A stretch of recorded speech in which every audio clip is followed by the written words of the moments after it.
نحمدہ و نصلی علی رسولہ الکریم اما بعد فاعوذ باللہ من الشیطان الرجیم بسم اللہ الرحمن الرحیم۔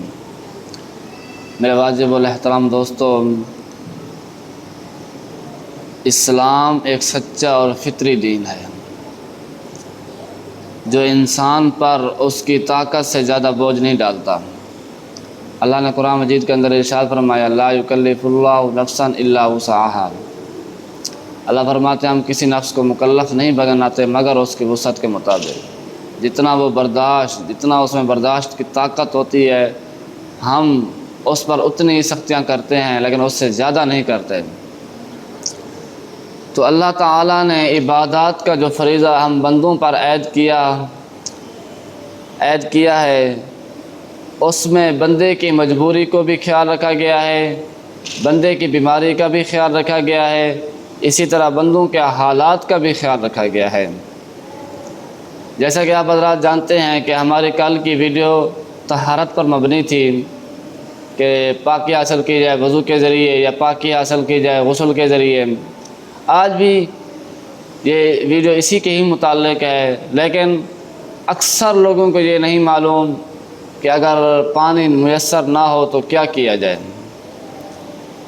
اگر پانی میسر ہے لیکن اس پر استعمال کی قدرت نہیں تو اس کا کیا حکم ہے، اس کے بارے میں کیا فیصلہ ہے شریعت کا، آج اس ویڈیو کے اندر ہم آپ کو یہ بھی تفصیل انشاءاللہ بتائیں گے۔ میرے بھائیو یاد رکھیں، اگر کسی شخص کے پاس پانی نہیں ہے، اس نے دور دراز تک پانی دیکھا، کہیں بھی اس کو پانی کا نام و نشان نہیں ملا،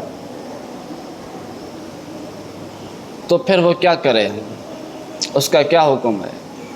میرے بھائیو اگر اس کے پاس پانی نہیں ہے، اس نے دور دراز تک سفر کیا پھر بھی اس کو پانی نہیں ملا تو وہ تیمم کرے، اور اس تیمم کا ثبوت خود قرآن مجید سے ثابت ہے۔ جس طرح وضو کا ثبوت قرآن مجید سے ہے اور جسی طرح غسل کا ثبوت قرآن مجید سے ہے، اسی طرح تیمم کا ثبوت بھی قرآن مجید سے ثابت ہے۔ اندر ارشاد فرمایا وَإِن كُنتُم مَّرْضَىٰ أَوْ عَلَىٰ سَفَرٍ أَوْ جَاءَ أَحَدٌ مِّنكُم مِّنَ الْغَائِطِ أَوْ لَامَسْتُمُ النِّسَاءَ فَلَمْ تَجِدُوا مَاءً فَتَيَمَّمُوا صَعِيدًا طَيِّبًا فَامْسَحُوا بِوُجُوهِكُمْ وَأَيْدِيكُمْ۔ اللہ رب العزت نے فرمایا اگر تم مریض ہو، بیمار ہو، یا تم سفر پر ہو، یا تم میں سے کوئی قضاء حاجت کے لیے ضرورت ہے، یا تم میں سے کسی نے اپنے عورت سے جماع کر لیا، عورت کو چھو لیا، فلم تجدوا ماء، بس اگر پانی وہ نہ پائے، فتیمموا صعیدا طیبا، تو فرمایا کہ وہ پاک مٹی سے تیمم کرے، پاک مٹی سے تیمم کرے۔ فامسحوا بوجوہکم، آگے تیمم کا طریقہ بھی بتلا دیا کہ اپنے چہرے پر مسح کرے، وَأَيْدِيَكُمْ مِنْ، اور اسی طرح اپنے ہاتھوں کو بھی مسح کرے۔ مَا يُرِيدُ اللَّهُ لِيَجْعَلَ عَلَيْكُمْ مِنْ حَرَجٍ وَلَكِنْ يُرِيدُ لِيُطَهِّرَكُمْ نِعْمَتَهُ عَلَيْكُمْ لَعَلَّكُمْ تَشْكُرُونَ۔ اللہ نے فرمایا اللہ ارادہ نہیں کرتا یہ کہ تم پر تنگی کرے، وَلَكِنْ يُرِيدُ لِيُطَهِّرَكُمْ، لیکن اللہ چاہتا ہے کہ تم کو وہ پاک کرے، پاکیزہ رکھے اور تم پر اپنی نعمت کو پورا کرے، لعلکم تشکرون، تاکہ تم شکر گزاری کرنے والے بن جاؤ، عاجزی کرنے والے بن جاؤ۔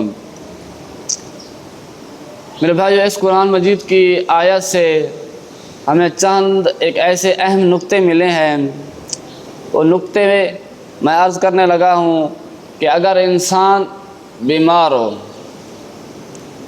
سفر میں ہو، یا پانی نہ ملنے کی صورت میں تیمم کا حکم ہے۔ دوسری صورت، تیمم صرف پاک مٹی سے ہی کیا جائے گا، پاک مٹی سے یا مٹی کی جو جنس وغیرہ ہیں اسی سے تیمم کیا جائے گا۔ تیسری صورت، تیمم سے انسان کو وہی طہارت، وہی پاکیزگی حاصل ہوتی ہے جو وضو سے حاصل ہوتی ہے، جو غسل سے حاصل ہوتی ہے، تیمم سے بھی وہی طہارت، وہی پاکیزگی حاصل ہوتی ہے۔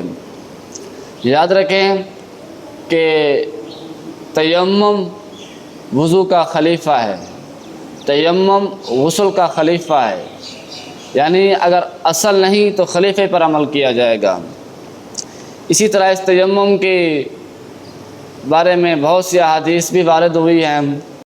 حضرت حذیفہ رضی اللہ عنہ روایت کرتے ہیں کہ نبی کریم صلی اللہ علیہ وسلم نے ارشاد فرمایا کہ ہمیں دیگر تمام لوگوں پر 3 باتوں میں فضیلت دی گئی ہے۔ نمبر 1، ہمارے صفوں کو فرشتوں کی صفوں قرار دیا گیا کہ ہماری جو صفیں ہیں فرشتوں کی بھی صفیں اسی طرح ہیں۔ دوسری بات، ہمارے لیے پوری زمین کو مساجد بنا دیا گیا، ہم جہاں چاہیں جس جگہ چاہیں ہم وہاں پر نماز پڑھ سکتے ہیں، شرط یہ ہے کہ جس جگہ ہم نماز پڑھ رہے ہوں وہاں گندگی نہ ہو۔ اور تیسری بات، جب ہمیں پانی نہ ملے تو پوری زمین کو پاک کر دیا گیا ہے، ہمارے لیے اس کو حلال کر دیا گیا ہے کہ ہم اس سے تیمم کریں اور اپنی نماز ادا کر سکتے ہیں۔ تیمم پانی ملنے تک وضو کا قائم مقام ہے، یہ یاد رکھیں۔ تیمم اس وقت ہے جب تک آپ کو پانی نہ ملے، اگر آپ کو پانی مل گیا تو آپ کا تیمم ختم ہو جائے گا، آپ کو دوبارہ وضو کرنا پڑے گا۔ اس میں حضرت ابو ذر غفاری رضی اللہ عنہ روایت کرتے ہیں کہ نبی کریم صلی اللہ علیہ وسلم نے ارشاد فرمایا، پاک مٹی مسلمان کو پاک کرنے والی ہے۔ پاک مٹی ہو تو فرمایا یہ مسلمانوں کو پاک کرنے والی ہے، خواہ اسے 10 سال تک بھی پانی نہ ملے۔ 10 سال اس آدمی کو پانی نہ ملے، وہ پاک مٹی سے تیمم کرتا رہے تو وہ پاک مٹی سے تیمم کرنا اس کے لیے جائز ہے، اور اسی طرح وہ اسی پاک مٹی سے تیمم سے نماز، روزہ، زکوٰۃ تمام فرائض ادا کر سکتا ہے۔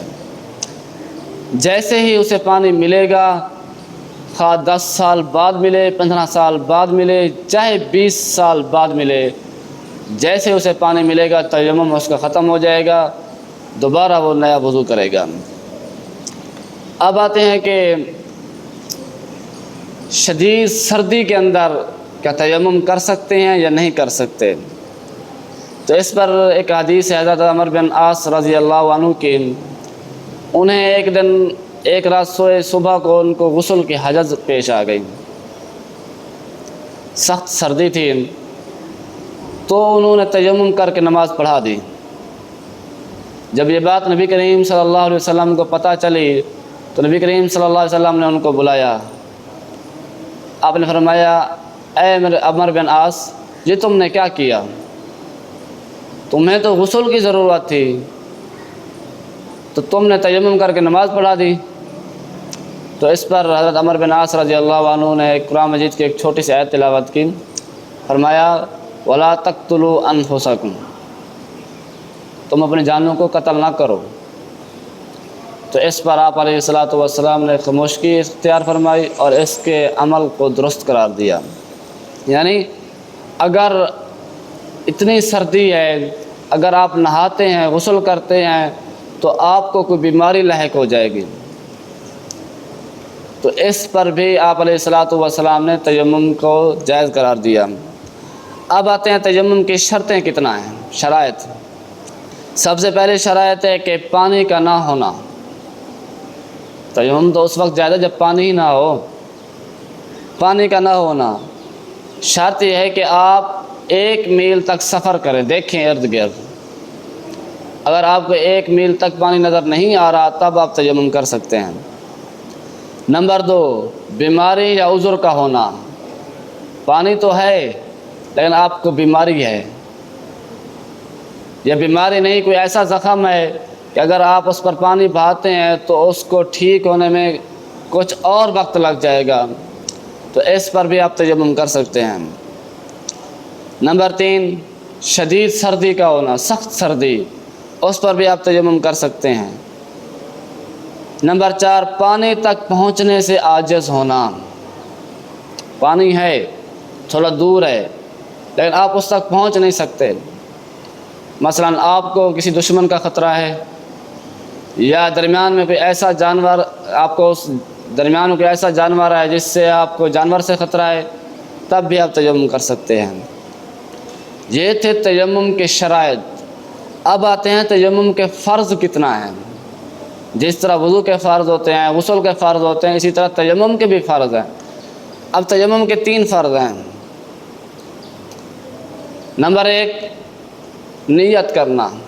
دل میں نیت کر لے کہ میں پاک ہونے کے لیے تیمم کر رہا ہوں اور اسی سے اپنے اللہ رب العزت کی عبادت کروں گا۔ نمبر 2، چہرے کا مسح کرنا۔ یہ پورے چہرے کا مسح کرنا ہے آپ نے۔ نمبر 3، اپنے ہاتھوں کا کوہنیوں سمیت مسح کرنا۔ بھائی تیمم کا مسنون طریقہ کار کیا ہے؟ یہ یاد رکھیں، اگر آپ کے پاس پاک مٹی ہے یا مٹی کی کوئی جنس پتھر وغیرہ ہے، آپ اس پر سیدھے اس طرح ہاتھ پھیریں، اس طرح ہاتھ پھیریں، پھر ہاتھوں کو اٹھائیں، اس طرح کریں تاکہ جو مٹی ہاتھوں پر لگی ہے وہ صحیح معنی جھڑ جائے۔ اس کے بعد آپ نے اس طرح اپنے چہرے پر پھیر لینا ہے، پورے چہرے کا مسح کرنا ہے۔ اس کے بعد دوبارہ اپنا ہاتھ زمین پر پھیرنا ہے یا پتھر وغیرہ ہے اس پر لگانا، پھر اپنے ہاتھوں کو صحیح معنی رگڑنا، پھر اٹھا کر اپنے ہاتھوں کو اس طرح چھاننا ہے۔ اس کے بعد آپ نے اپنا جو سیدھا ہاتھ ہے، دایاں ہاتھ ہے، اس پر آپ نے یہاں سے ایسے کرنا ہے، ایسے، پھر بائیں ہاتھ کو اس طرح۔ یہ ہے مسنون طریقہ، سنت طریقہ۔